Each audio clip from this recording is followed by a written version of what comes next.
Kabilang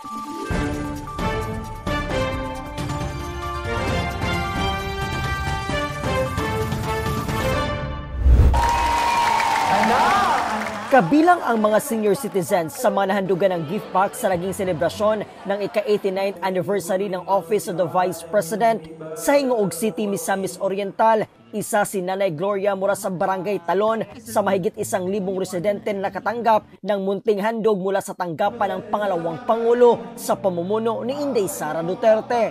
Wala na sa balay. May trabaho. Ay, wala naman ko nakagraduate sa high school. Kuan lagi pitos kay sir.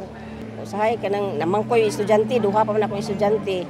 Usahay lagi na kadipo-dipo lagi og pangita og kwarta kay allowance biya sa mga bata.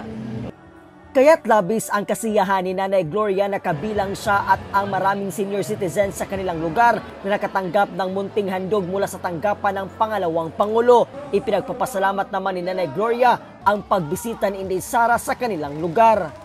Mula po dito sa Hingoog City, Misamis Oriental, ako po si Brian Latasa, ang lahat para sa Diyos, bayan at pamilyang Pilipino. Valiente News.